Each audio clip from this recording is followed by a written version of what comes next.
All right, what is going on, guys? It is time for another episode of the Chasing Waypoints podcast. And, well, we are continuing in the Back to Baja series. This time around, we got another special guest. If you guys read the title, you know who it is.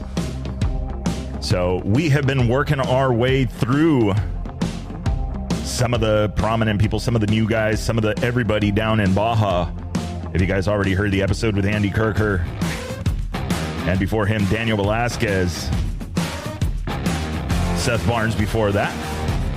Lots of really cool stuff going on down in Baja, and we're just a couple of weeks away from the Score International Baja 400. So we're absolutely looking forward to that one. Make it down, man. Are we really physically going to go back to Baja and check out one of these events? It has been a time. It has been some time. So I'm looking forward to that. I think it's going to be a lot of fun. See it from a different perspective. Go down there a couple days, watch the race early on, and then turn around and hightail it back to San Diego. Yeah, we got more stuff coming up. So we know September right around the corner, and that means end of September, first week of October. It is going to be Baja Rally time. That is going to be coming up, 6-day Baja Rally. Promising to be a lot of fun. So we will have one of these guys on the show here in the next couple weeks before the event goes off. Talk a little bit about the preview show and what these guys are going to expect, and all the competitors and stuff like that. So I'm absolutely looking forward to it. I think it is going to be a great time also. Baja Rally has always been a great time. So we'll see what happens down there. So without further ado, let's see if we can get our guy Jason Alosi on the air. Give him a call here in just a second. Let's turn down the party. So we're going to find out a little bit about him. If you guys heard the update with Lizzie. We know a little bit about him already, so let's get the party turned down and let's get him on the phone. Let's hit that dial button. We're going to phone call him.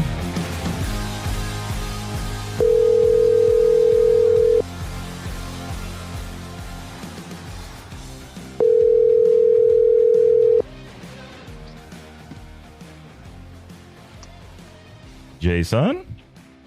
How's it going? What's going on, sir? How are you? I'm doing good. Good. How are you? Yeah, I'm doing all right. Just enjoying the warm weather here in San Diego. Oh, well, perfect. Yeah, it's pretty warm up here in Reno as well. Where are you located? Reno, Nevada. Yes, it's warm. Yeah, it was a bit delayed this year with the heat, but when it finally rolled in, it's been here for probably a good 3 weeks, and yeah, we're seeing a lot of triple digits. Yeah. Do you guys set records? It's like, oh yeah, it's been 3 weeks of over 100-degree temperatures, that kind of thing. I don't know if it's been like quite that warm this year, but it seems like in the last few years, yes, it's been unseasonably warm in the summertime, so makes riding a little bit difficult, but it's all good. Well, that's actually, we could look at it both ways. It sucks to ride during the day, but you know what? You get your practice for riding at night. Absolutely, yeah. I should definitely be taking advantage of that. Yeah. Well, okay. So speaking of which, and since you're up in Reno and there happens to be a little bit of desert around you, how often are you out there riding? Do you ride a lot up there? Or? Yeah, I do. Typically my riding is pretty much on the weekends, if at all possible. I do have two young kids, so that consumes a lot of my time. But especially too in the summertime, with the longer evenings, I can try to get out after work and put in an hour or two of riding, and so yeah. Nice, very, very nice. And let's see here. So I'm just making a note really quick here. We got a full calendar, and I know you already talked to Lizzie, and you guys, she got you set up and lined up for today. But, yeah. So, all right, tell me a little bit about the racing. I mean, you're actually, it was really cool. We decided to start the Back to Baja series. Your dad reached out and connected us and said, "Hey, let's get him on the show. He's got a story. So let's hear what have we been up to." Well, more recently, this year I decided to Ironman the Baja 500 and Baja 1000. Nice. So I mean, there's obviously a longer story that segues into that, but that's what I'm currently focused on. I just completed the Baja 500 about a month and a half or so ago, and now I'm trying to take what I learned from that event and kind of build upon that, and hopefully be more prepared and ready to go for the Baja 1000. Yeah. Nice. So that is a very interesting side of things. So you're one of the few people out there that chose to sign up for that fresh hell that is the Ironman class. What? Tell me about that one, because not a lot of people actually, let's go back to the other. So the show goes to everywhere, and there's a lot of people listening that don't know the classes in the Score International series. Tell me a little bit about Ironman and why you got into that. Yeah, absolutely. I started my Baja racing in 2017. A buddy of mine reached out, asked if I wanted to race an over 30 pro team. I'd always had the dream of racing in Baja as a kid growing up, racing off road. That's kind of, to me, the epitome of off road racing. So yeah, I went down there, did that race. Pretty much from that point on, I was hooked. Rode with a few different teams over the few years after that, and then it was in 2020 after the San Felipe 250. I'm back home. I'm watching the 250, and I kind of was like, man, what? I have experience down there. I have a ton of experience racing off road, and I said, well, why am I not putting my own team together? And I decided, you know what? Let's go ahead and let's put an effort together and let's see what we can do. And it was decided that we were going to race the Pro Unlimited class, which is that's the top class in the Score International Series for bikes. And I assembled a team. It was myself, Wyatt Brittner, and Ross Neely, and we went down there. And I think we started fourth. We kind of worked our way up through the pack. We were behind the 5X team of I believe it was Colton Udall, Nick Garvin, and Derek Ossebauer. And pretty much we were 1-2 most of the day. We had some struggles. I know they ended up having some struggles as well. That team ended up getting a pretty significant penalty, which we finished second physically. And actually we were, at the end of the day, we were actually credited with the overall motorcycle win at the Baja 500. So it was kind of a crazy way to win the race, not ideal, but nonetheless, it was really cool to do that. So there again, I kind of was like, I put my own team together. We went down there. We did well. I mean, even if we didn't get the win, right? I mean, our goal was a top 3. We went down there. We exceeded that expectation. So it was like, hey, let's continue. I want to do the 400 and let's do the 1,000, which we did. That segued into the 2021 series where I said, okay, because the rule within Score is to be considered for a end of the year championship or points position. You have to do all the races, and there's a total of 4 races, which consist of the 250, 250, 500, 400, and 1,000. So in 21, I decided, you know what, let's do them all. Let's see where we end up at the end of the year. So we did that. I've had a few different teammates throughout this endeavor, but yeah, we did that. We ended up second in the championship last year. But basically, once I got done with that, it was a lot of work to put it was basically, I was the one putting the team together, building the bikes, planning logistics, funding a large portion of the effort myself. And, as you can imagine, that was pretty taxing. Not to mention, I'm also, I'm in my late 30s. I'll actually be 40 later this year. And it kind of maybe hit me. I was like, man, it's really tough to go down there and compete with some of these guys. There's some younger kids now with Clayton Roberts and Arturo Salas, and those guys are doing really good. And it's like, man, maybe I don't have, maybe I just don't have that outright speed anymore to do this. So kind of, fast forward into this year, I spent several months after the Baja 1000 last year. I just like, what am I going to do? I don't want to stop racing down there. I really love it. So I kind of always had this thing in the back of my head. I was like, why don't I go down and try to Ironman some of these events? I had Ironman Vegas Torino in 2020. and came away with the Ironman Pro win there. So I had a little bit of experience stateside Ironman in a long distance event, but never in Mexico. And I knew down in Baja it would be much tougher. However, I decided, you know what, let's not focus on all 4 races. Let's, for 2023, let's just focus on, let's focus on the 500 and the 1,000. And so that was my goal. In my opinion, and I think that's shared with many, is the 500 and the 1,000. Those are the bigger events of the 4. And I just decided, hey, you know what? It was probably about 3 months before the Baja 500. I said, all right, I've got the bikes. Let's go ahead and get them prepped up. And now let's get myself physically prepared to go do this. Overall, I was in pretty decent shape, but it was like, I've never ridden that distance in Baja in the rough terrain that, in the heat and everything that goes along with it. So, but yeah, more than anything, the decision to race the Ironman Pro class was honestly just to kind of push myself physically. I knew I have a good pace, and I figured if I could figure out how to just ride that pace for the duration of the race, I think I'll be in a pretty good spot at the end of the day. So, it was kind of a bucket list thing to, for lack of a better term, that hey, I wanted to go do it, and so. Yeah, as of right now, we're about halfway done with that goal. So nice. That, and what was there's a lot of there's a lot to unpack there, and especially when you have a team that you put together, it's like, okay, well, you're going to handle race logistics. I need you to plan. All right, what are the riding sections? What are this? What's the fuel like? All of that. Using things like Baja Pits or any of that, the services. But then when you go to when you switch mentalities and you switch the mindset to the Ironman side of things, how does that work? Like, you're it, do you still have a team? Does somebody still help you on that kind of stuff, or what does that look like? Well, honestly, yes, I do have some individuals, my dad in particular, my good buddy, Robert McAdam, my good buddy, James Chavez, Dan Spring. Those guys have really been super helpful as I've in the team aspect, as well as when I decided to take this on solo.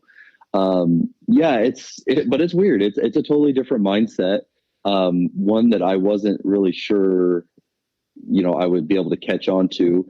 Mainly, like I mentioned to Lizzie, was the difference is my entire racing career, I've raced motocross, national hare and hounds, a lot of off-road races, like 100-mile-an-hour hare and hound type races, hare scrambles. And the goal in any one of those races is to sprint, right? The entire time. It's to go as fast as possible for that duration.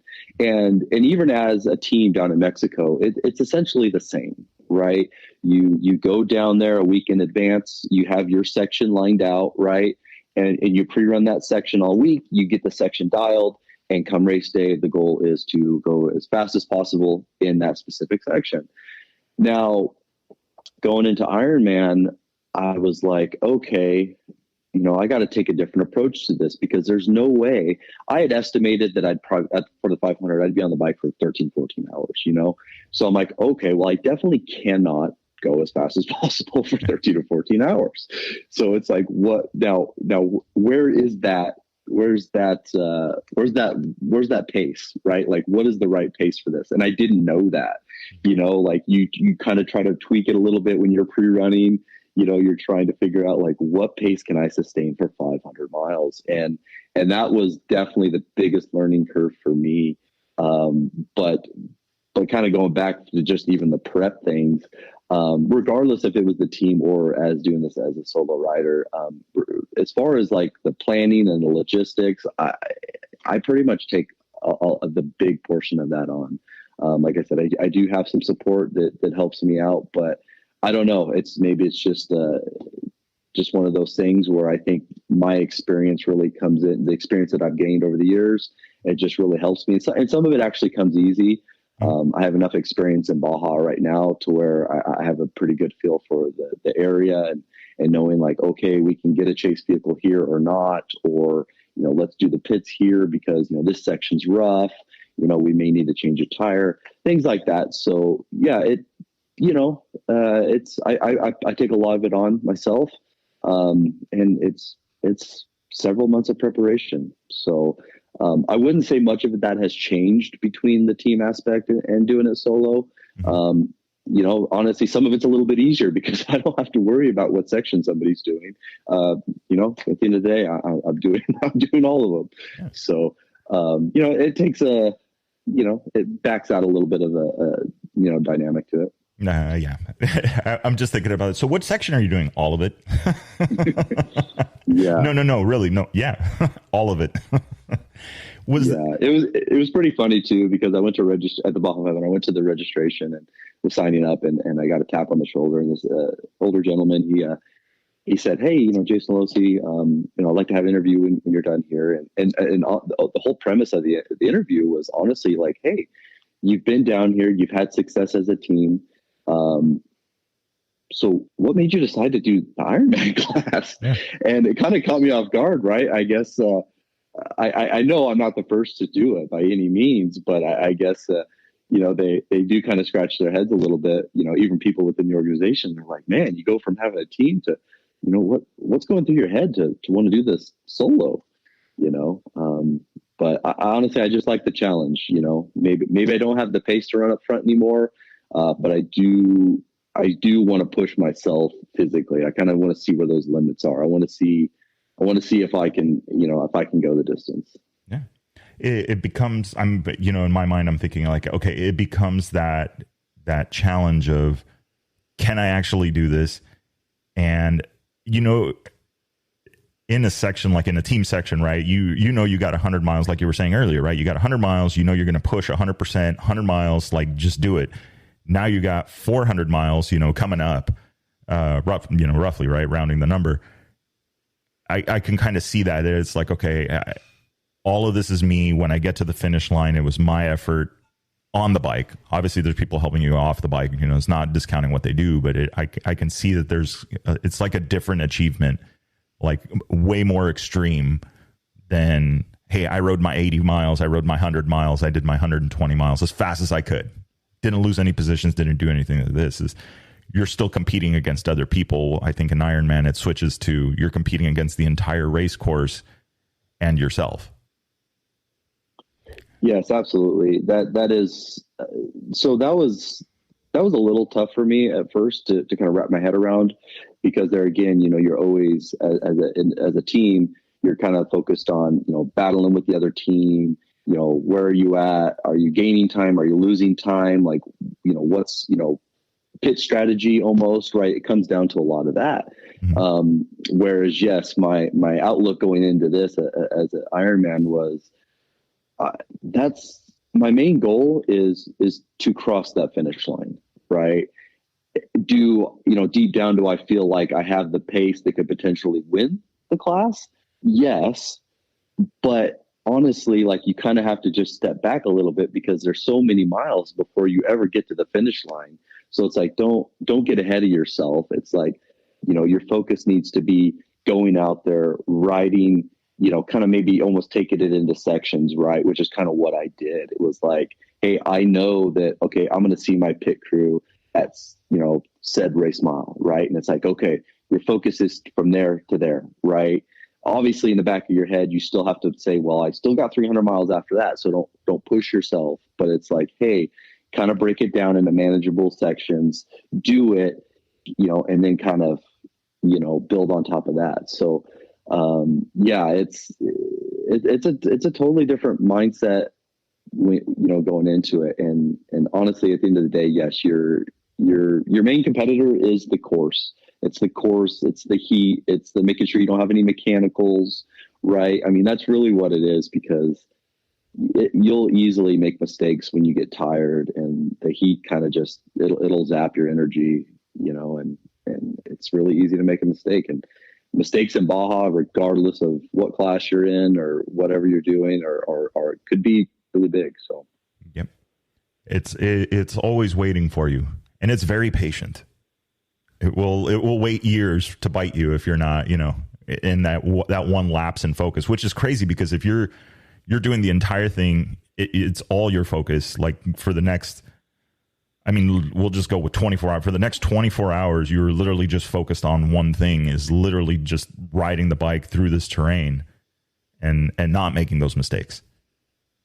Absolutely. And the terrain down in Baja is unforgiving. It's really unlike any other terrain. I mean, I live in northern Nevada. We have a lot of desert up here. And I deal with rocks and sand and you name it. But down there, it's so bizarre. You could be in a really sandy section and there's just a rock embedded, into the front side of a whoop or something, and that's just stuff you normally once you kind of get a feel for the terrain, it's kind of like, okay, it's sandy here. You kind of let your guard down, take a breather.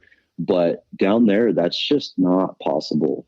There's just so many things that can jump out and bite you. I mean, you could be cruising along, going through some whoops that are pretty consistent, and all of a sudden there's just a really deep one, or one's a little bit more separated than the other one. And that's honestly all it takes, and you're on the ground. So, yeah, you don't want to let your guard down. So, for the duration of the race, it's pretty mentally taxing as well as physically. I can only imagine, and I'm thinking like, okay, well, yeah, I ride my adventure bike 300 miles, and that's a pretty good, that's a really good day. But there's not as much focus. Intense focus as there is. Like, you can still take in the sights and you can do all that stuff, but literally you're going to be looking at every inch, every foot of race course in a critical manner at those speeds. Not like, oh, look, this looks pretty out here. This is awesome. Yeah, there's unfortunately, Baja has some beautiful scenery and terrain, but yeah, and it's tough too, because sometimes when you're going along the Pacific Ocean, right? Like, yeah. Sometimes like it was like race day, like it was like the weather was great, the sun was good, and I mean you kind of almost have to just take a look and just take it in, right? But it's like, okay, that's a brief deviation. Now it's time to yeah. to get your focus back on the course. Yeah, and now we're back. So that's a really good one. So in my instance, I remember there was a section north of it's just north of in San Felipe, just north of the highway that connects from Ojos to El Crucero, that area, and it's not in Borrego. It was kind of coming back towards Borrego. There's a section where you're in a canyon, and it's like they went in there and made these huge berms. It's not a very deep canyon, but I just remember back in the day when we were racing 516, it was like the funnest section ever. There's just like, it was just like perfect. Everything was just right. What's that section for you down there? Wow. That's a good question. Honestly, some of it, I've done a lot of, even as a team, I've done a lot of riding and racing in San Felipe, more than I would care to probably do most of the time, just because of how rough it is. But yeah, I do. Whenever I do get along the coastal sections on the Pacific side, it's normally it's kind of rocky. There's some cobbly rock and whatnot, but and there are some sandy sections depending on which route the course goes. But that's just tough to beat, right? Especially depending on what time of day you hit it. Like at the 1000 last year, I was coming up the Pacific side, and there were some evenings where you're doing pre-running and you kind of actually catch the sunset. I mean, that's tough to beat, right? To me, you just don't see that anywhere else. And so, yeah, I do enjoy the coastal sections whenever I get to ride it. Yeah, what's the section that comes in from I don't think they ride it that much anymore, where the orphanage is, Rancho Santa Marta, and then you go into the coast and you show up on the plateaus, and it gets you to the water, and then that's where it dumps down, and there's that little Half Moon Bay there, or cove. Yeah. So actually, I believe we did race that at the 500 this year. Mm-hmm. I believe what we do is we came over the crossover road, mm-hmm. and then we crossed Highway 1, went towards the coastal side, and then kind of I believe we actually headed north, like towards Rancho Santa Marta, but we didn't. I think we kind of stayed on the coastal side and went up, and then came out came out by what is it, Santo Tomas. Okay, yeah. The typical. I say the typical, right? The typical coast section that's got that hill climb leaving, what is it? That Calavera Beach. It's kind of rocky. Yes. Yeah. There's a lot. But that section, that plateau at sunset, when you get to it, like you're coming at it for a while, and then all of a sudden it just like drops off, and there's the Pacific Ocean, which is really awesome. Okay. So we're on the same page there. Okay, the last absolute section that you would not want to ride or stay away from down there. Well, this 500 was probably the first time that I've ever actually ridden or raced I guess what they call the traditional summit. I had done, I guess, the other summit, so it's kind of confusing. But I had ridden the older or other summit of both directions and multiple times. But this one actually from basically what they call the Honda House up and over to the north side of San Felipe, or the north end of San Felipe. Yeah, we did the summit section, and of course there's you see the stuff on social, right, when the course map comes out, and there's a lot of grumbling, how difficult it is for like the 4-wheel vehicles and so forth, and normally as a bike guy you're like, well, not that big of a deal. We can make it through that type of stuff. But I'm not going to lie. It was, I pre-ran it. My goal actually pre-running this year, just to kind of conserve my body, was, what, I'm going to pre-run this thing one time and then I'm going to race it. I didn't really see the value in continuing to rerun a section, beat myself up. It's like, let's go see it one time. Let's make sure there's no surprises, and let's go do it. So going through that section pre-running, I went through it. I'm like, oh yeah, it's not bad. Right.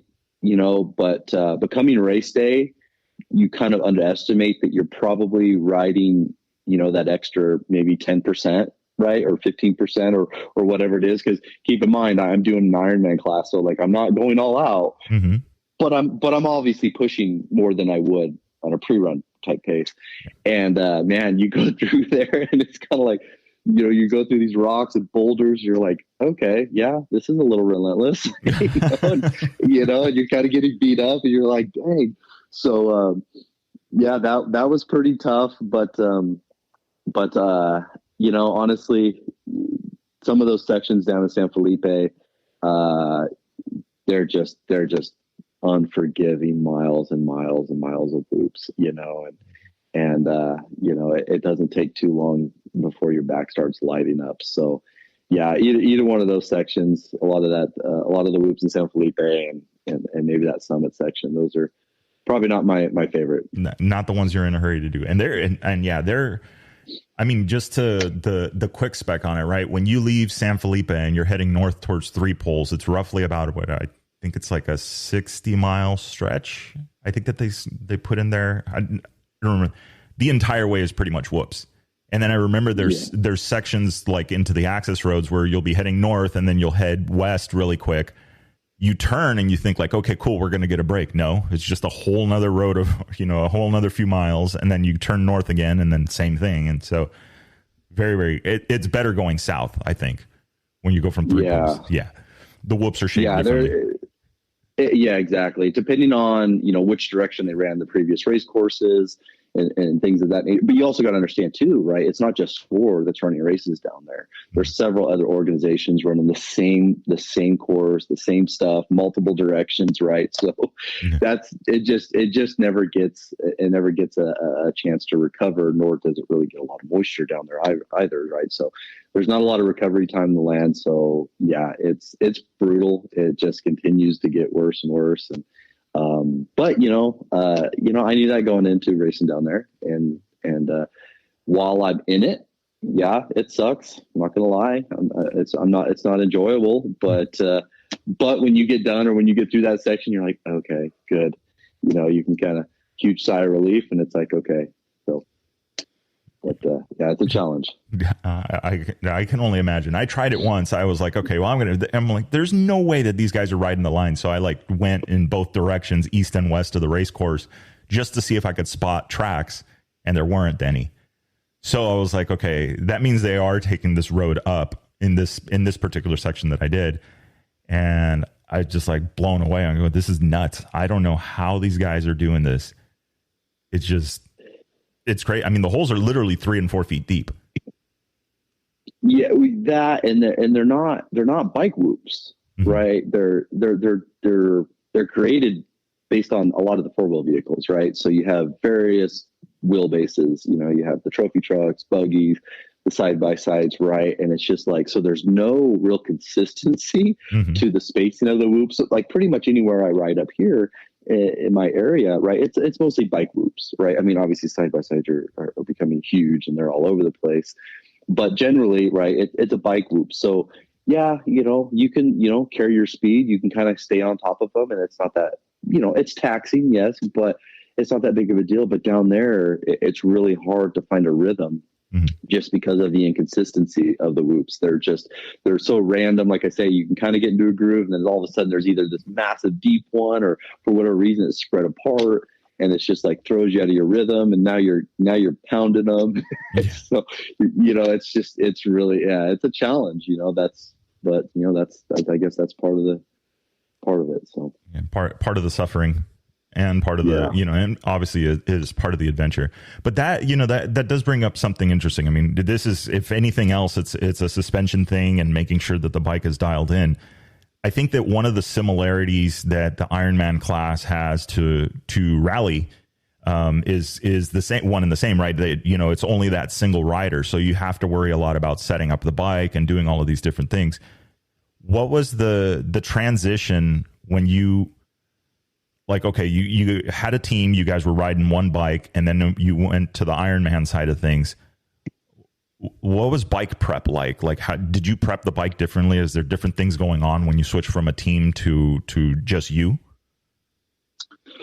Overall, the main bike prep was the same. You know, the main objective there is to make sure that this bike is going to make it, right. You're double checking, triple checking things.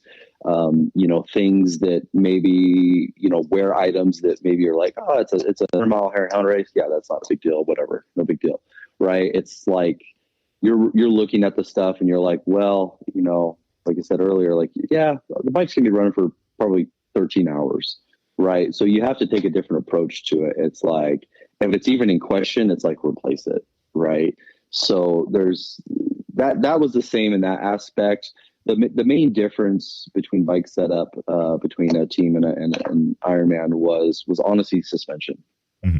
And you know, as a pro team where you're riding a shorter section and you're really hammering, you know, ideally the suspension setup is probably a little bit stiffer, just because, hey, you can kind of take that punishment for those shorter durations. But going into this, I was like, okay, I'm definitely going to have to soften this thing up a little bit. I'm going to need a little bit more comfort. It's me on this thing all day long. So, that was the approach I took. I would say probably still got a little work to do in that department. You know, because there again, even when I was testing this stuff, I worked really well with Mark Johnson, REP Suspension, and he worked well with me to kind of get it where I needed to be. But I kind of missed the mark on my end, because when I would go out testing, I'm kind of sprinting, right? Like I'm kind of in that pro mentality. I'm like, I'm charging. I'm like, oh yeah, this stuff works good. Mm-hmm. But I had to kind of back it out. You know, at the time I didn't really think about it as just like, hey, it's like, well, that's great. You know, it works good. And when you're charging, but I'm not going to be charging, right? And that kind of reared its ugly head when I was out there, probably about 150 miles into the race, and I'm like, okay, this might be a little rough. So, you know, kind of had to adapt to it. But that was definitely one of the lessons learned. Was definitely going to need a little bit more comfort when it comes to doing these things solo. Yeah, like you said, I mean, you're backing down the pace, so you need a bike that's going to ride. You know, it's going to have that. I just keep thinking, you know, the word plush, and I know some tuners don't like that word because it's maybe not. It can be vague, but I think it's a widely known term for suspension. Where you just don't want to feel anything on, you know, in the hands, I think that's the biggest thing, right? Is everything to keep your hands. Hey, what's going on, guys? This is Victor with the Chasing Waypoints podcast. Hey, super quick break in the episode. Want to talk about really quick about Spotify for podcasters. If you are interested in getting your story out to the world, starting your own podcast, it is super, super simple. Head on over to spotify.com/podcasters and get all of the information. It is a one-stop shop. You can edit, you can do Q&A, you can do video podcasts, all sorts of different things in one platform. They handle all of the distribution for you, so it is super, super simple and effective. So with that being said, guys, let's get back to the episode. Yeah, your hands, your arms, those things you kind of, like I say, a little bit of plushness, if you will, or comfort. It's definitely needed. You can quickly tax your arms and your hands by having a bike that's too rigid, because basically that's just being translated right up your hands through your arms, upper body, back. But there's a balance, of course, too, right? Because you're running into San Felipe, you have these big whoops. So, that bike has to be able to hold up in that stuff.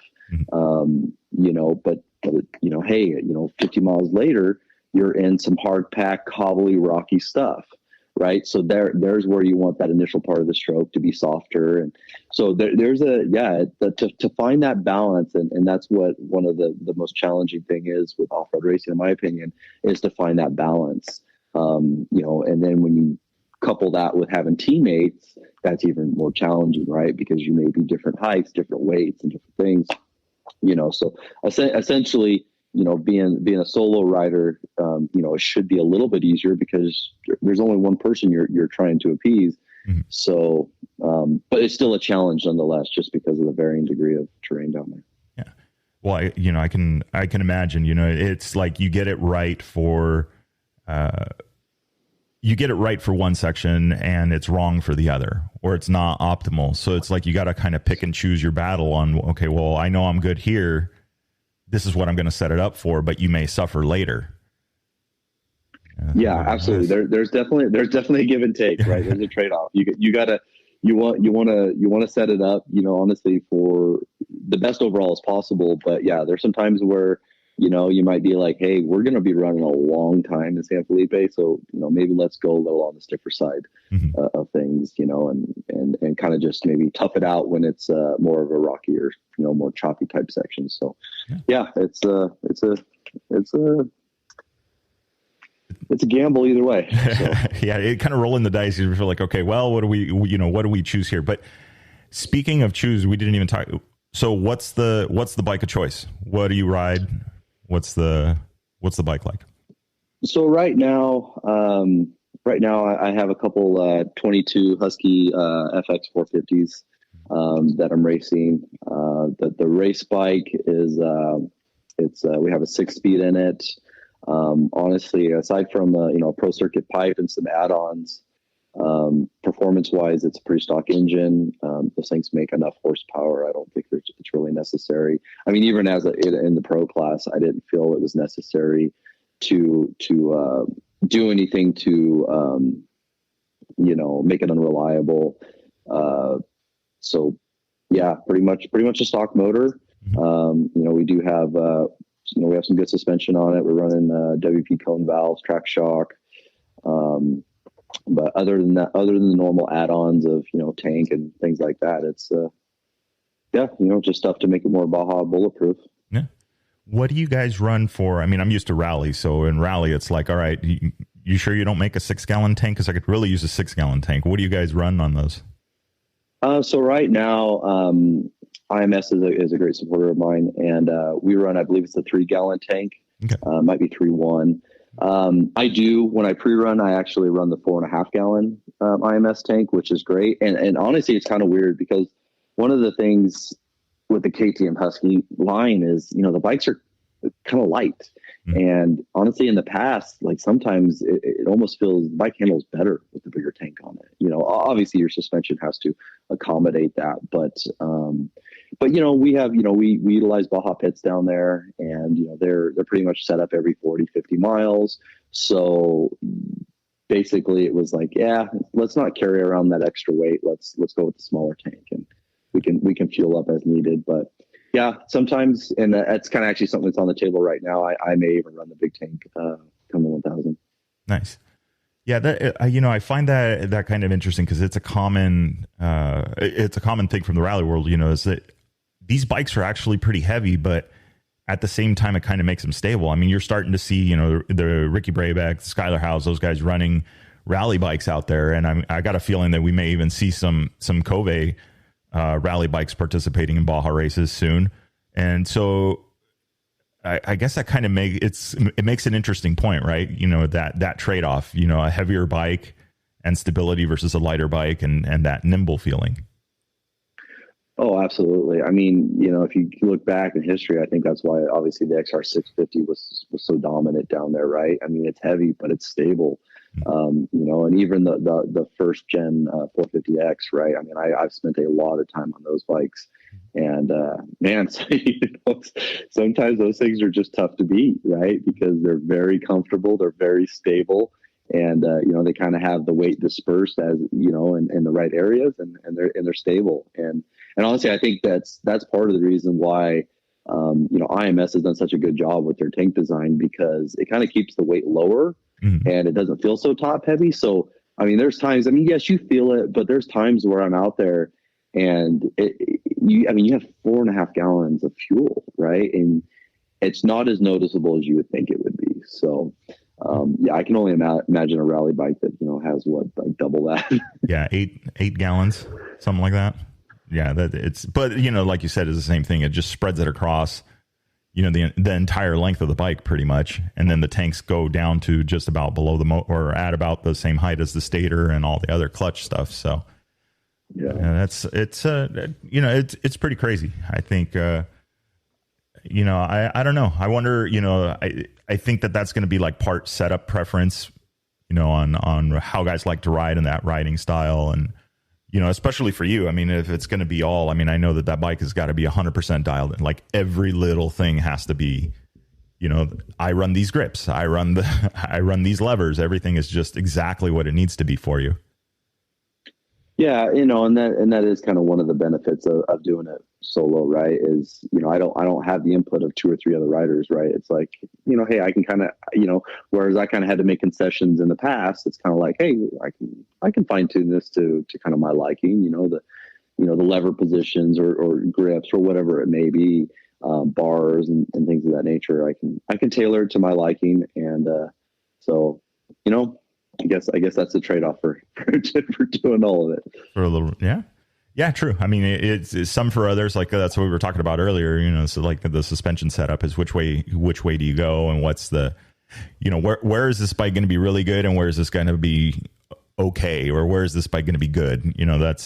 I think that's I always nerd out on bike builds and the suspension and setup of things, because I just think that, if you're going to be spending long days in the saddle, it's one of those like, okay, I need to make sure that this thing is 100% legit. Everything is exactly the way it needs to be. Absolutely. Yeah. So tell me a little bit about, all right, we got Baja 400 coming up, and then after that, we got the 1000. Are you doing any other races? How are you preparing for the 1000? Well, so that's a good question. So actually, currently, I'm actually going through some back rehab.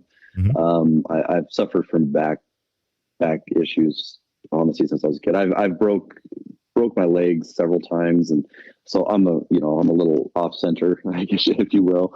So and then compiled with 25 plus years of racing off road and just kind of the abuse it suffered. So actually, it was at the end of June. Kind of started going through some treatment to kind of help fix my back up. So, that's honestly one thing that I really wanted to try to do going into the 1000 is just, that's a big hindrance, right? Lower back pain, just the position you are in. So going through that right now. So I've been off the bike for several weeks currently, but I'm nearing the end of that. So that's looking hopeful. I'm actually probably going to start getting on the bike this weekend.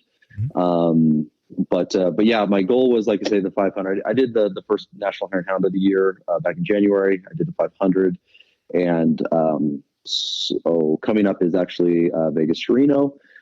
Justin Schultz reached out to me and asked me if I wanted to be a part of a plus 30 pro team. And honestly, I was actually planning on soloing the event, as in preparation for the 1000. But kind of like I said, kind of coming off some rehab and not getting the seat time that probably is necessary. I didn't really want to, take on that endeavor myself. So when Justin reached out, I was like, yeah, absolutely. Sounds like a good plan. And I think we're going to be riding a new Gen 2 450X Honda. So actually kind of excited to do that and try that bike out. I have no experience on that platform, but yeah, excited to go do that with those guys. And outside of that, then it's just going to be logging a lot of miles to prepare for the 1000. For the 1000. What do you think about it going backwards this year? I think it's cool, but I think logistically it's going to be tough. Obviously I'm already thinking about it. Obviously there's no map or anything out, but you're just thinking about it. We did the point to point. What was it, 21? I believe 21. Yeah, and that was Ensenada to La Paz. So that was a challenge, but obviously I had 3 other guys with me, so a little bit more manageable. But it's funny, I was talking to my fellow Ironman competitor Brandon Wright. Mm-hmm. We were talking at the 500, and it was like, what are you going to do for pre-running with 1000? And it was funny. He's like, I don't know if I'm going to, and I kind of thought, I was like, I don't know myself personally. I would really like to see the course at least one time. Mm-hmm. There again, just so there's no surprises, and that way you're not like solely, focused on your GPS all the time. That was my plan for 500, and even seeing the course once, I was still kind of looking at my GPS at times that normally I wouldn't have, because normally when I go down, like I'll pre-run my section like 4 or 5 times. Mm-hmm. So it kind of becomes second nature at that point. You're not really relying on any type of equipment. But when you see it once or none, like you're definitely going to be focused on that. But there again, you kind of go back, and Brandon and I joked about this too. It's like, what approach do you take? Because in my opinion, like, you have to take, even compared to the 500, the approach to the 1000 is like, to me, it's got to be like a trail ride, mm-hmm. right? Like you kind of have to have that mindset. Like, yeah, I know it's a race, but it's like even more so than the other events. It's like, yeah, you're battling the course, you're battling fatigue, just tiredness, right? Like, I mean, you're going to be on the bike for 30 hours, right? Because this event, I mean, this course is not 1,000 miles, it's like 1,200 miles. Mm-hmm. So, yeah, I think the approach is going to be even different than the 500. So, as far as pre-running goes, I don't know, honestly. We've threw out a couple different options of doing it, but yeah, it's going to be a challenge, right? I mean, either way you shake it, you're going to be driving down that peninsula at least a few times. Mm-hmm. So yeah, that's what makes it interesting. We were talking about this, and it's like, okay, well, traditionally, let's talk about the normal 1000, right? The normal 1000 that does the peninsula run, you start in, obviously, northern Baja, start in Ensenada. Everybody knows that area. The area is, there's a lot of rough sections in that area, especially as you try and sneak your way out of San Felipe. Even if you do follow the coast down, like, there's still a lot of areas that are pretty beat up. And then as you get further south, and especially into southern Baja, a lot of it is big, open, rally road, big, I mean, just, I don't want to say graded, but yeah, a lot of it is big graded fire road. And there's some pockets in there. And I know that there's some, some silt beds. I remember some silt bed sections down there that were kind of but that's what's going to be interesting this year is you're going to do the easy stuff first. And then it's going to be who's got, who has the stamina still at the end of the event, after being on the bike for 15 hours, 20 hours already. Yeah, and honestly, I don't have a ton of experience in the southern part of Baja. We did do the point to point a few years ago, whereas I pretty much did just above San Ignacio to Loreto. Mm-hmm. So I've seen that section a little bit. And then my teammate at the time, Ray Del Saglio, he basically took it from Loreto to the finish.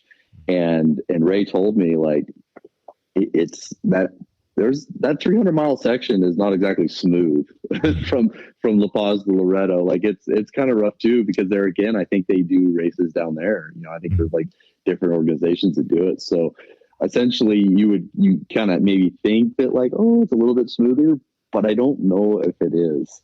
You know, I've heard there's long sections of sand loops, basically with, you know, a lot of vegetation on the sides that really don't allow you to kind of get off the course and kind of make a new line. So you're kind of in it, and you're kind of just gritting your way through it. So suffering through it. Like I said, yeah, there again, I don't know what to expect, right? Because it's like, dang, you're gonna start off the race, you know, just pounding loops. Because generally, when it's point to point, you don't generally run into San Felipe, or at least we didn't in the past point to point event. So, I'll be curious to see. Like I said, it's probably all the more reason why I need to get out there and at least see the course once to be like, okay, yeah, I can push a little bit in this section, or no, because it's just mile of this, right? So, you know, that's the other thing. You want to be able to see it, lay eyes on it, so to know where you can push and where you need to kind of just take it easy. Yeah, and that, you know, I could see that, you know, if you don't pre-run and you see the section and you're like, okay, yeah, I'm going to spend a little bit of energy here, and only to realize a few more miles down the road thinking, okay, well, this is actually where I should have saved up for, you know, and pushed here, you know, or not even necessarily pushed, but you could have used that energy, you know, in that section. So yeah, that's an interesting one. And especially on a bike, like you mentioned earlier, it's like in a car, if you hit a rock buried in the sand, that's a flat tire, a bent wheel, or that's an ouch, and you just go about your day. On a bike, that's a very different story. So. Oh yeah, absolutely. Yeah. You, like we mentioned earlier, like you have to be paying attention at all times. And I think that just the terrain down there, just, man, there's a lot of those obstacles out there that, man, you know, like I say, you can kind of get this false sense of comfort, you know, you're in a sandier section, but man, you just, fortunately, I have enough experience down there to know that like there's something waiting around, you know, the next whoop or turn. Like you've always got to be on your toes, and ready to go. Well, you technically, if you're riding a motorcycle, if you're riding a dirt bike, you should be on your not toes, ball of your feet, right? Yeah. Okay. That's true. So that brings something, you know, we'll kind of wrap it up. I want to talk about the sponsors and the guys that you know that have helped make it happen, and who your go-to guys for setup and stuff like that. But before we get to that, let's talk about the new guys, right? If what's the advice that you could give to people that are looking to get into this, or maybe come down and race Baja for the first time? You know, as you mentioned, with all of your experience and all the years racing down there, and especially now Ironman, what's the advice you could give to somebody? Honestly, the biggest thing I would suggest to somebody is go with somebody who has a lot of experience. Go down with somebody who, you know, obviously has a good head on their shoulders, but has experience in Baja and has experience doing it at a higher level. You know, it's really crazy to see some of the teams down there and some of the stuff that happens or occurs, right? It's a really, you know, at the end of the day, it's really dangerous, and you've got to have a really good team behind you. You know, my thing is that's why I was fortunate enough that you know, somebody asked me to go down there and race with them. I was like, this is perfect, right? Because I can go down there, I can get a feel for it, an understanding for it. And I did that for a few years with various, you know, teams. And, you know, got a good feel for it, right? Before I decided to take it on myself and do all the planning and everything together. But if I hadn't went down there with those teams, you know, you're pretty much going into the unknown. You don't really know what you're going to do, because it's just so much different than racing in the States. You know, if you get hurt, what do you do? How do you get out? You know, they just don't run a helicopter to you and fly you out. You know, it's a little bit different. You got to have that different mentality when you're racing, right? You got to know that, hey, like, you know, what's going to happen? You know, what if something happens here? You know, how do I get out? How long would it take me to get out of this situation? So, honestly, for any of the young guys doing it, obviously I didn't get to Mexico until my early 30s.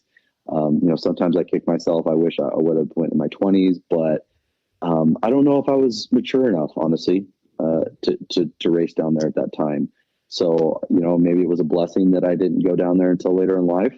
I have a healthy respect for it. I think I did before I even went down there, and obviously that just grew as the more miles I put down there, it just continued to grow. So that's, I guess my main advice would be go down there with somebody who knows what they're doing. And then outside of that, just definitely ride within your means. It's not a national hare and hound. It's you're in a foreign country, and you got to take all those things into consideration when you're down there. You want to make sure that you're, you understand what the outcome could be if something was to go bad. Yeah, that decision that, like we said earlier, I mean, Baja is very patient. You'll get away with a lot for a long time, and then you won't. So it's that's good advice. And I've heard it before in that, and it's a common theme. Like have a mentor, have somebody that has got that experience, that knows what's going on down there, that can help you. Because it's as you mentioned, I hadn't thought about that before, but yeah, for somebody that doesn't know, it's like, what do you do if you get hurt? A fellow competitor can only help you so much, but what's the plan? There's somebody there to alert the organization, but what are you doing after that? How are you getting the bike out? What is there's a lot of little things.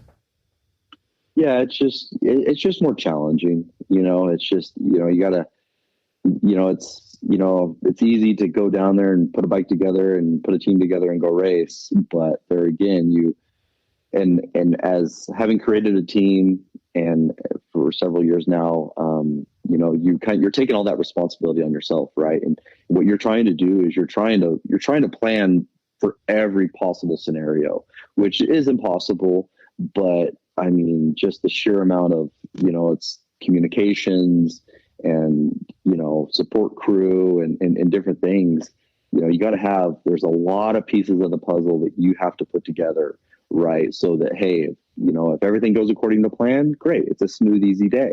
But if something goes south and, at least the people within your crew, the riders, everybody knows what's the protocol here? What do we do?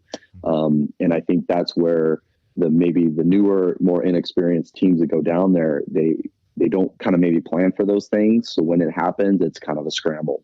And there's a lot of that. So it's tough obviously to plan for everything, but the best advice I can give is to try to set yourself up for success and really plan out things and make sure you have really good communication with your crew, before, during, and I think you'll be all right. Yeah, that's definitely, and especially now with the whole sat radio thing, has been, I think it's bridged the gap. I grew up when it was VHF radios only, and that was that was the best you could do. If you got stuck somewhere, you needed to find the highest mountain to be able to get out. And, that was, if you're in a riding group, when the weatherman was down there, when they had that, it, obviously it was a little bit different. You had a little bit more reach, but yeah, it's something so simple, can become so complicated without 5 minutes of planning. Yeah, absolutely. And I mean, we've done the sat phones. We have radios, which is great for short distances. It basically gives your crew maybe a 30-second notice that you're coming into a pit. It's funny how that always works, right? Yeah. So, obviously some of the higher budget teams, have helicopter chase, so they can have a little bit better communication.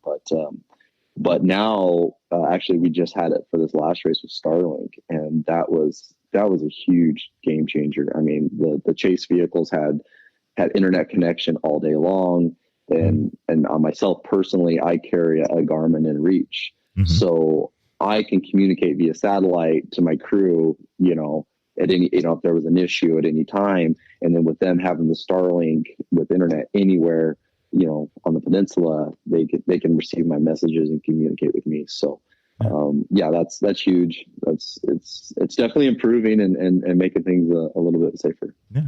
Are you, so that's something interesting. And I know this because of the rally side of it, right? In rally, if you lose your navigation equipment, you have to basically prove to the organization that you were there. And what we ran across recently, a lot of guys run the 10-minute interval. for the tracking on their inReach. Are you doing that? Or are you doing the 2-minute interval? How do you have that set up? Yeah, when I go down there to Mexico, I basically increase it to, I think it's the 2-minute interval. Okay. So my chase crew will get updates every 2 minutes. Nice. Yeah, that, it's funny. I even personally, I hadn't thought about doing that, but this last time we did the SoCal Roadbook Rally, I went on that 2-minute interval, and I thought about it later. I'm going, there's a lot that can happen in 8 minutes. 2 minutes is a long time in those kind of situations, but a full 10 minutes, obviously is a little bit more challenging. But at the end of the day, I don't think a lot of people know that. So I guess that's the word of caution. If you're going down there with all this fancy equipment, make sure you know how to use it. Yes, absolutely. And you got to have your contacts set up, to give them the automatic notifications. You have to, make sure you have the contacts preset. You can't be doing this, in the moment. Right. Mm-hmm. But yeah, and it's just making sure that your chase crew understands everything as well. Right. It's like by having the Starlink and having internet all the time, as long as your Stella device on your bike is tracking you, right.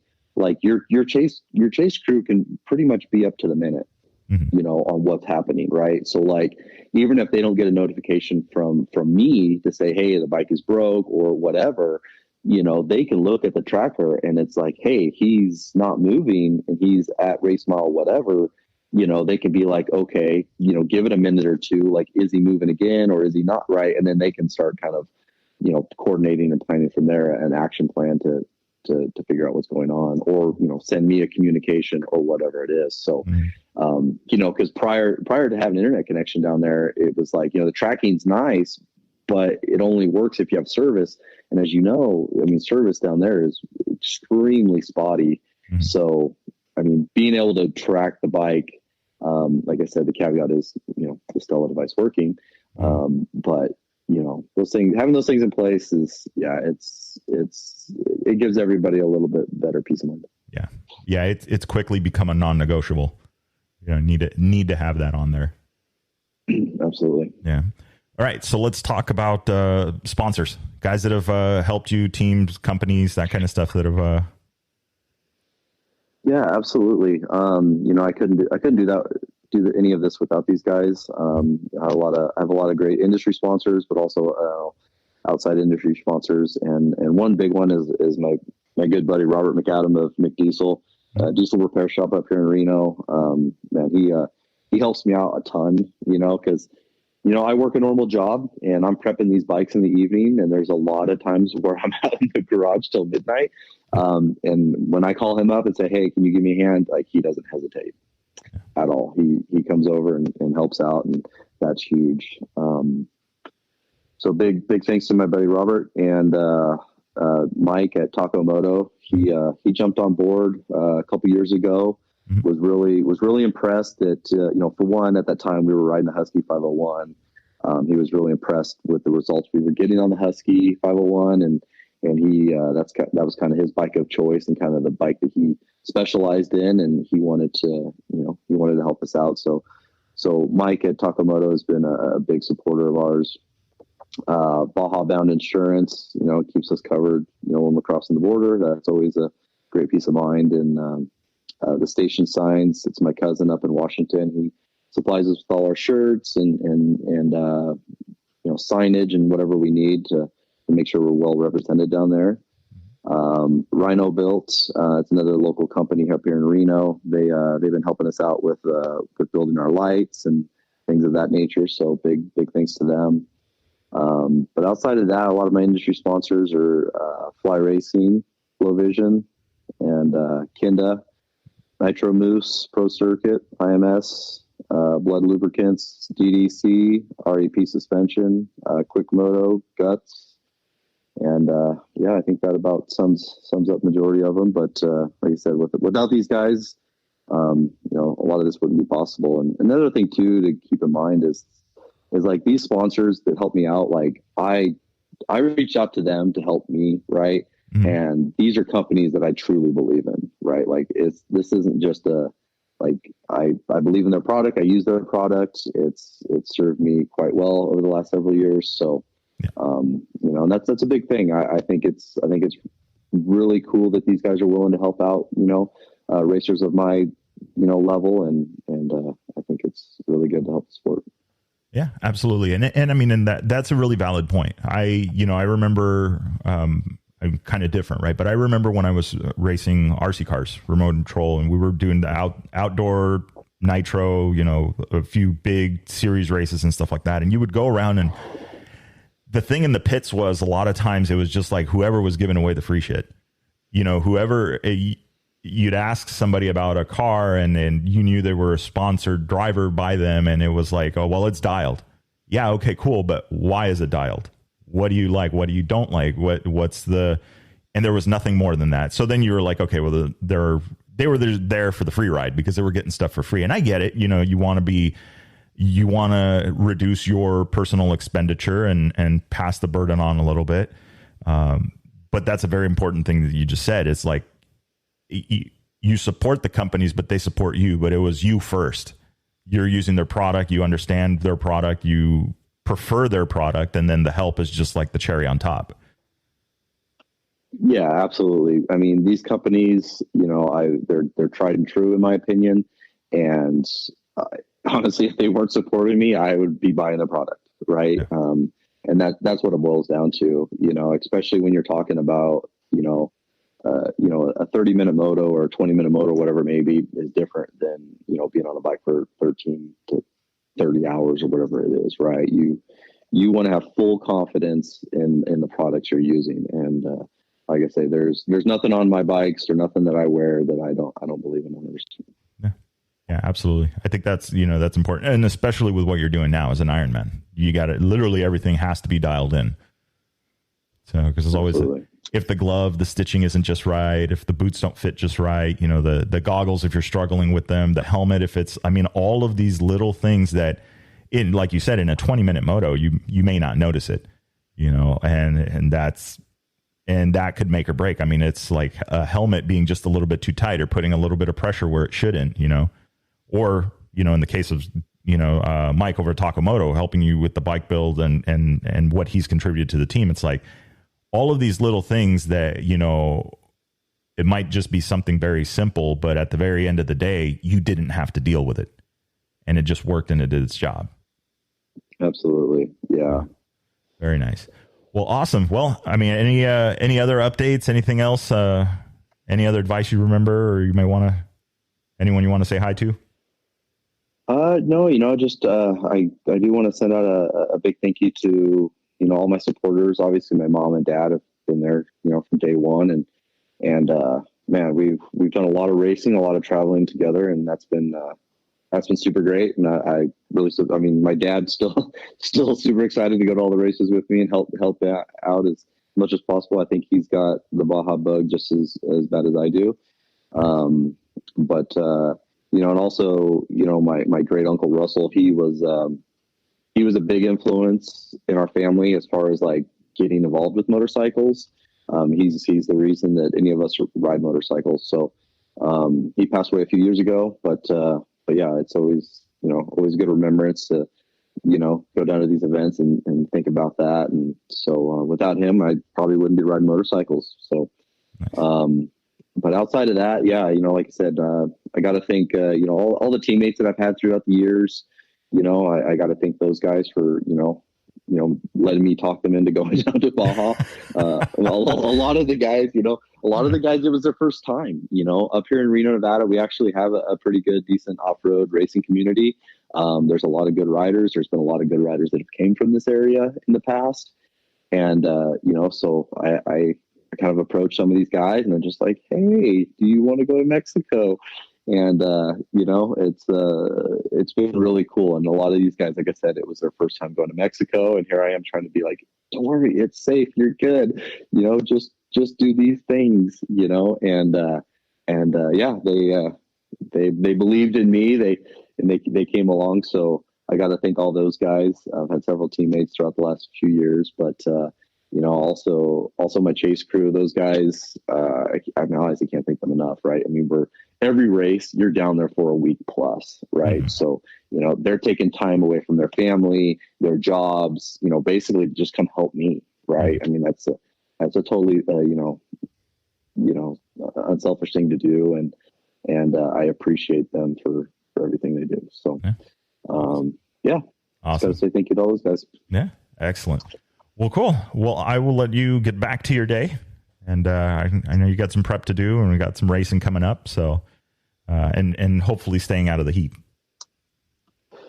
Yes. Yeah. I'm gonna get back on the bike here this weekend and start getting some miles in and getting ready for Vegas to Reno. And I know Vegas is not exactly cool this time of year. So, but I think my plan is to start the race and finish the race for the team. So, I'm sure I'll get the heat once we get up here, but yeah, I look forward to it and it'll be good. Well, the good thing is you're finishing in your backyard, so that's okay. That was funny, Justin. That's what he said. He's like, "Well, you should know the area pretty good." And I'm like, "Yeah, I do." Yeah. It's out of all the sections, it's probably not the funnest section, but I'm like, yeah, I've done it many times. So, so you know the flow.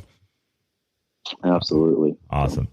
And sorry, one last thing. Sure. One last thing too. I gotta thank my wife and kids, obviously, for allowing me to pursue my passion. There again, they were fortunate enough to come down a few years ago to the Baja 500 and experience the event with me. That was really cool. So, but I'm gone for a week at a time or so. So I really got to thank them for putting up with me going down and pursuing my passion, and also the long evenings and weekends doing all the prep work. So big thanks to my wife and kids. Yeah. It's only you on the bike, but there's a whole team and there's a whole group of people behind it, that make that happen. So that's awesome.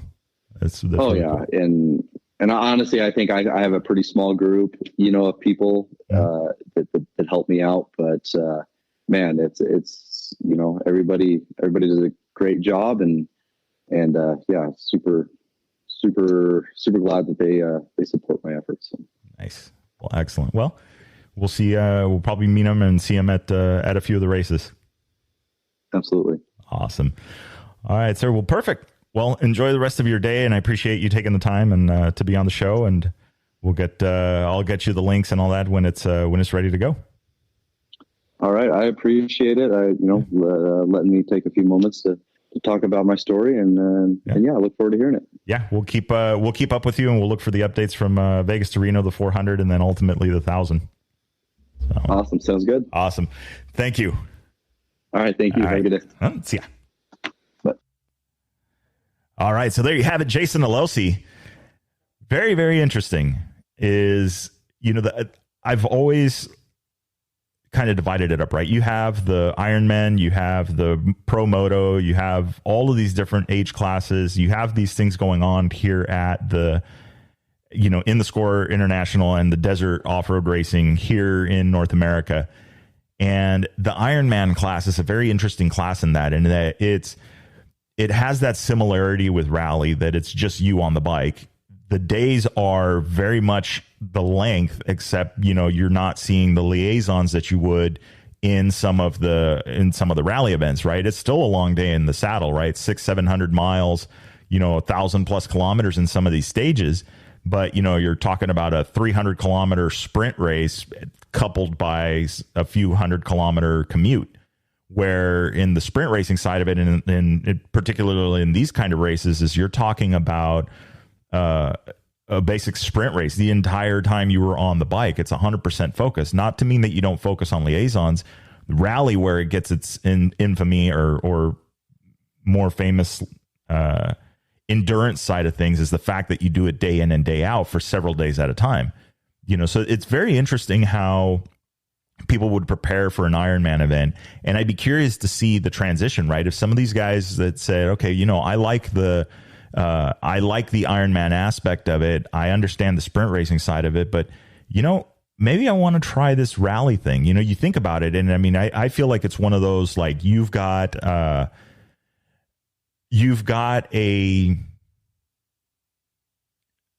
whole season.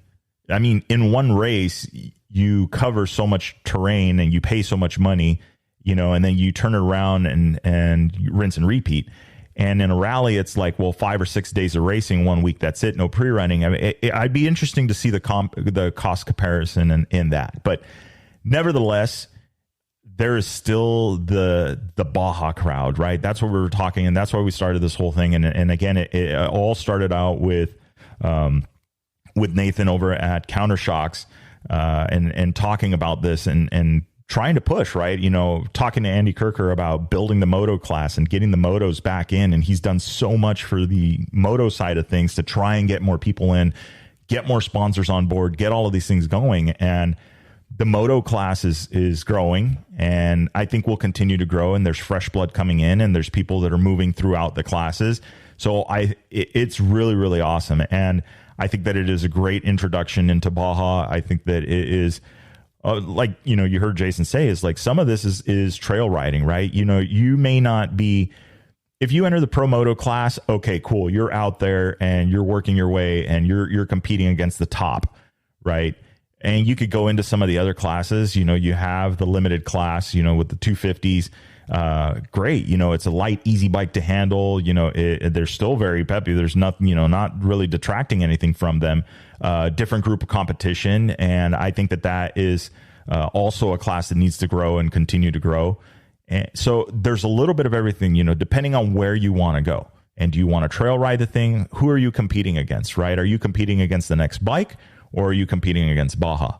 And I think that for a lot of people, just like in rally, it's like you should be competing against the terrain, and you should be competing against the navigation in their case, and see where the cards lie. The vast majority of people may not be there to contend in that top 10 spot, that top 5 spot, battle for the podium, at least in the first few shots. But once you get familiar with it and you start building that momentum, then you start seeing the results, and then you start moving. And there's a lot of great companies that can help. And as you guys have heard a couple times now on the show, is like, partner with somebody that knows, partner that's somebody that's been through there, that's experienced it, and has that, hey, don't forget about this, or no, you don't want to pack that on the bike. You're going to have a pit that's going to have that every 50 miles. What are the things that you can do to eliminate, and shortcut, right? Get that curve to not be as steep, and be more productive in every racing effort every time you go out there. So, I mean, there's a lot of stuff in there, and that's why I'm digging, talking to these people and doing the Back to Baja thing, because I think that is, we're exposing some other things that I think there's some carryover. You can go between the two event styles, if you're doing cross country rally, or if you're doing, more of an off-road Baja, sprint type setup. I think there's a lot of similarities in that. And I think that, some of what is happening in Baja is transferring into rally, and maybe vice versa, right? You heard a little bit about the heavier bikes. We've seen that, Skylar and Ricky Brabeck have ran both the rally bikes out there in like Vegas to Reno and that kind of stuff. The heavier bike is proving, and as Jason mentioned it, look back at the times of the XR650. The XR650R, that was a pretty heavy bike. And did it have the most ideal suspension on it? And compared to some of the new motocross bikes, no, but it was definitely a heavier bike, a stable platform. And you could literally get your hands on one now, if you could find one, and go down into Baja, and there are going to be parts. You are going to run across several of those bikes across the peninsula. So there was just a mainstay bike. They were just the staple. So a lot of this has to do, and a lot of this goes back to, okay, am I building the bike? Do I have this bike dialed in for what I want it to do? Is everything in the right place? Is everything that does everything feel right? I think that's the biggest thing. And so I'm looking forward to it. I'm looking forward to finding out more of it. I'm looking forward to going down to the races and hanging out and finding out more and talking to more people and just kind of getting back into it on a different aspect. I raced years, the family raced for years. My brother still continues to field a UTV down there. And I think that is one of the best, environments to kind of be in. Life gets in the way and it gets difficult to get down there and do all of these things. But, at the same time, it's like, I guess you got to have to hit the pause button every once in a while and take a look around. I feel like that's a kind of a Ferris Bueller quote. I won't quote it because I don't want any of that copyright stuff or anything. But if you haven't seen Ferris Bueller's Day Off, you need to go watch that movie. It'll teach you some things. Anyway, with that being said, guys, remember, it'll make sense when you get there. Enjoy the ride. What's going on, guys? Victor with the Chasing Waypoints podcast. All right. Are you looking to promote your brand to a worldwide audience on the podcast? Drop us a line at podcast@chasingwaypoints.com and let's talk. See what we can do about getting you some more ears for your company and getting the word out worldwide.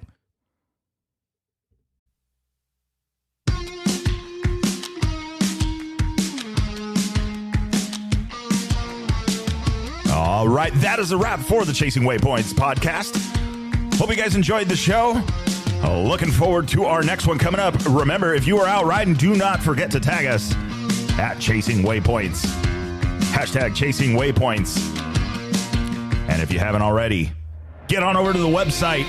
Get signed up for the newsletter, The Bivouac. North America's rally raid and adventure riding newsletter. Hey, let's have some fun. Let's find out what are you guys up to. Let's get you featured. If you're a brand and looking to get supported, get some eyeballs, get some ears on your business, absolutely hit us up. Send us a message at podcast@Chasing Waypoints. But anyway, that is a wrap. Remember, shiny side up. See you guys.